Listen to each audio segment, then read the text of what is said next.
तो हम लोग केस की उन्नयन विधि द्वारा और पृष्ठ तनाव ज्ञात करने का प्रयोग समझ रहे थे।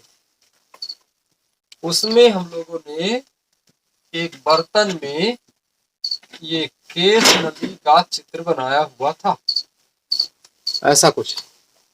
और आपको पता है केस नली में को द्रव में डुबोने पर उसमें पानी कुछ ऊंचाई तक चढ़ जाता है, ठीक ऐसे। ये तो पानी या कोई भी द्रव केस नली को जो हम डुबोते हैं तो वह उसमें कुछ ऊंचाई तक चढ़ जाता है। अच्छा, ठीक है, चढ़ जाता है तो चढ़ गया। अब ये करिश्मा क्यों हुआ, ठीक है, ऐसा कैसे हो गया, ये पता लगाना है। और इसके साथ साथ तो ये पता भी आप लगा चुके हैं, ये आप समझ चुके हैं इसके पहले। तो फिर क्या पढ़ना है इसमें, क्या समझना है। अब ये केस की उन्नयन विधि, तो इसके द्वारा हम लोग पृष्ठ तनाव ज्ञात करेंगे। तो हमने इसके पहले आपको समझाया था कि ये स्पर्श कोण है और इसके विपरीत दिशा में इधर इधर कैपिटल आर, ठीक, इधर टी, इधर आर बराबर। तो इधर जो थीटा कोण स्पर्श कोण बन रहा है, शीर्षाभिमुख कोण है, इधर भी थीटा बनेगा। इसी तरह ये स्पर्श रेखा, ये हुआ थीटा, तो इधर भी क्या होगा, इधर भी क्या होगा, थीटा, ऐसे, ठीक। ठीक है, थीटा थीटा समझ में आ गया। अब आर बराबर टी, इसको थोड़ा जूम करके समझे, है ना। अब दिख रहा। अब ये आर बराबर टी है, लेकिन हमें टी ही लेना है। ये तात्पर्य ये है कि नीचे की ओर ये असंजक बल, आसंजक बल लगता है, जिसके प्रतिक्रिया बल के स्वरूप किसके किसके मध्य आसंजक बल लगता है, द्रव और केस नली के अणुओं के बीच। अर्थात द्रव के अणु केस नली के अणुओं को अंदर की ओर खींचते हैं, केस नली के अणु द्रव के अणुओं पर प्रतिक्रिया बल लगाते हैं उधर।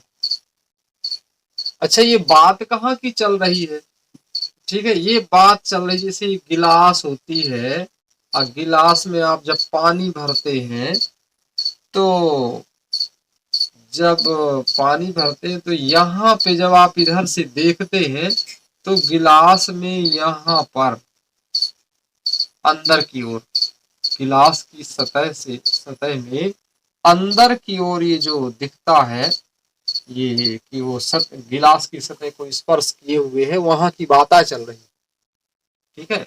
यहाँ पर अंदर, ठीक है, यहाँ पर ऐसे, तो यहाँ जो दिखता है ये उसकी बात चल रही, ठीक। इसके बाद समझो, इसके बाद क्या होगा।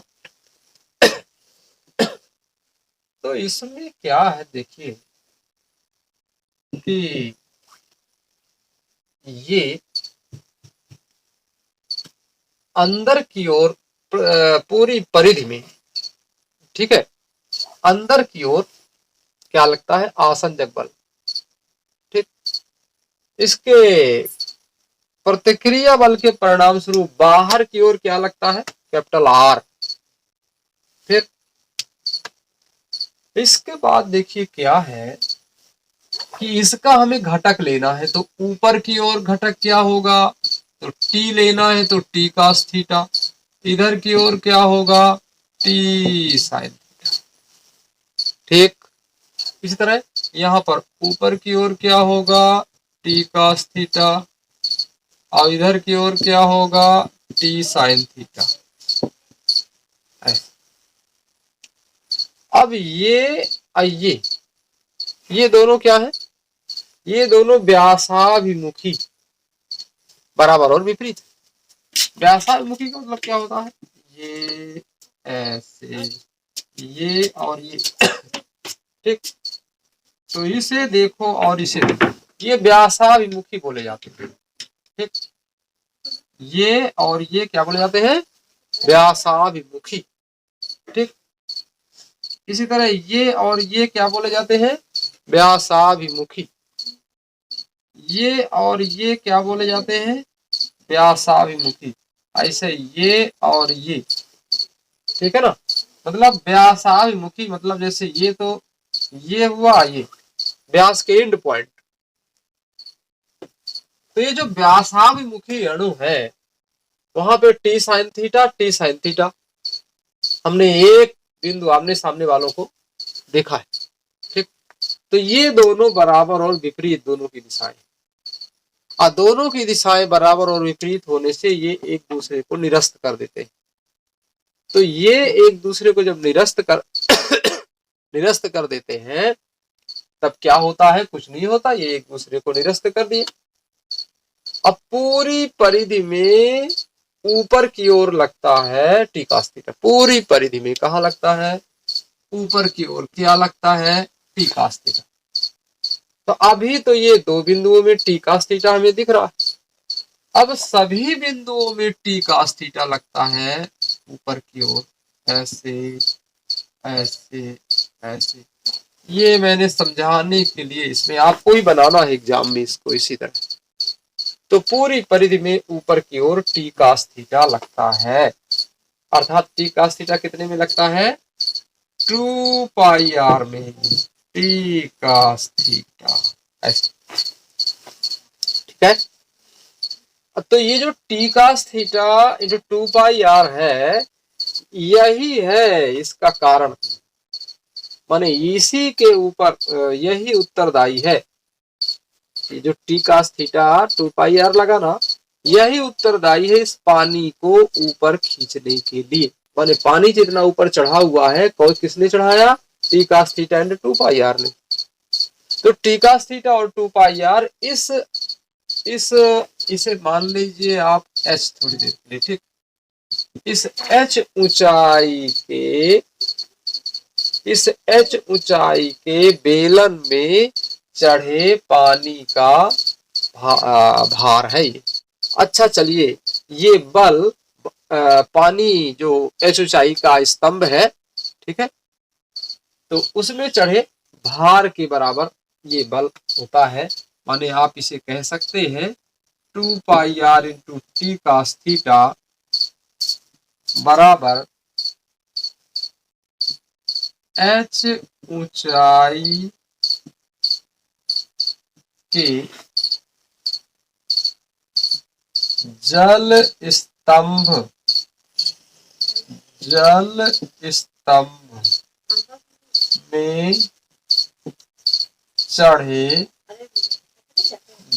स्तंभ में चढ़े पानी का भार, ये है, ठीक, इसकी कंडीशन। अच्छा, अब पानी का भार किससे दिया जाएगा? तो पानी का भार दिया जाएगा mg से 2πr into T cos theta, ऐसे। भाई भार तो mg से ही डिनोट होता है। अच्छा, चलिए अच्छी बात है। अब देखो हमें यम का मान रखना है, द्रव्यमान बराबर आयतन गुणे घनत्व। तो ये माने m बराबर v गुणे डी। तो इस पानी के घनत्व को अपन डी माने ले रहे हैं, डी बराबर घनत्व, और पानी का जो आयतन है उसे भी माने ले रहे हैं, है ना। तो इसलिए ऐसे अब हम m की जगह v इंटू डी लिख सकते हैं, ना, तो लिख दीजिए। तो देखो वी डी जी यहाँ पर। अच्छा एक मिनट, कुछ और यहाँ लिखा जाए, ये पर्याप्त नहीं। भी माने आयतन। अब आयतन तो यहाँ कौन सा आयतन?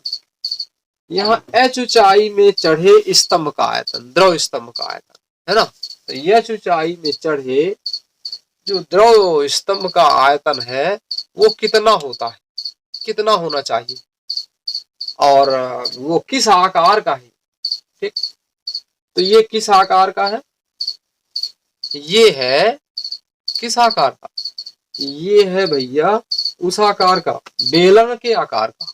ठीक, तो बेलन का आयतन, तो बेलन का आयतन क्या होता है यहाँ, तो पाई आर। अब आर क्या रखे, इस त्रिज्या इसकी, अच्छा यहाँ यूज कर चुके स्मॉल आर।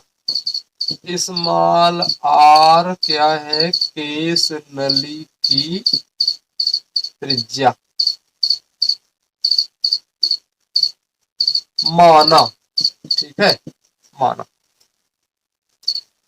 तो pi r square h into जी,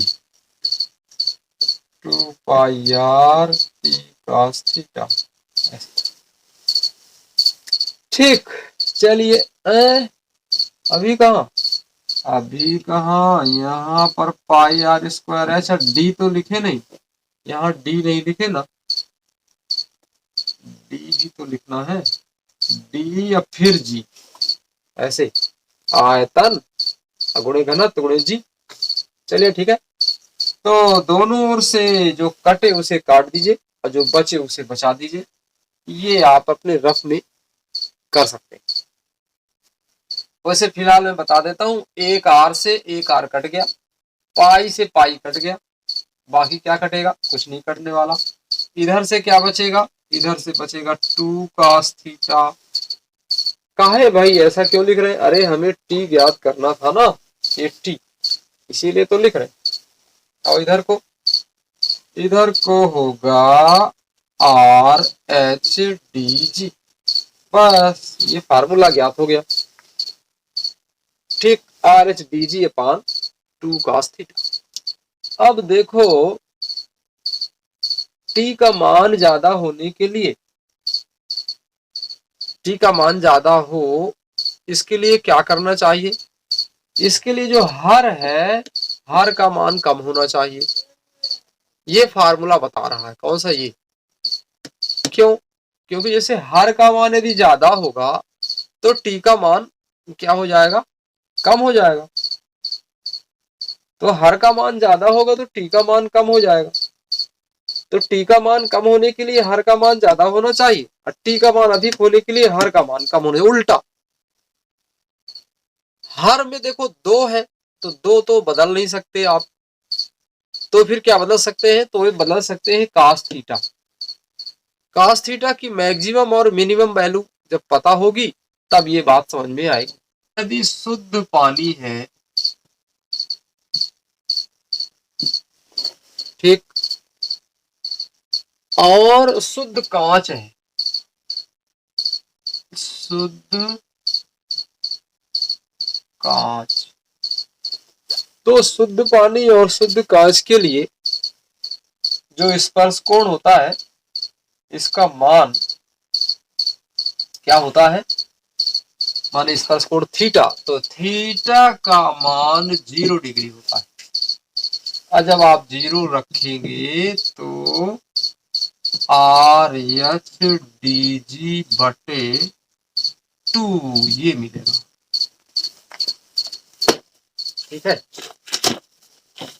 आर एच डी जी बटे 2 इतना मिलेगा। ठीक, चलिए ये इसका सिद्धांत व सूत्र है, चित्र, सैद्धांतिक चित्र इसका यही है। फिर इसके बाद इसमें प्रेक्षण सारणियां हैं, 2 ठो प्रेक्षण सारणियां हैं, इन दोनों प्रेक्षण सारणियों को बनाना है। सूक्ष्मदर्शी की सहायता से जो आप इसमें देख रहे हैं, ये सामने से केस नली की त्रिज्या ज्ञात करने के लिए ये देखा जाता है, और ऐसी व्यवस्था होती है सूक्ष्मदर्शी में, क्रॉस तार उसमें ऐसे लगे होते हैं कि हम एक बार सीधी दिशा से और एक बार उसके लंबवत दिशा से सूक्ष्मदर्शी लगा के और केस नली की त्रिज्या ज्ञात कर सकते हैं। ठीक है, तो ये प्रेक्षण सारणी आपको परीक्षा में बिल्कुल खाली ही बनानी होती है, तो आपको यहाँ भी आपका खाली ही बनाएँगे। और इसके बाद सावधानियाँ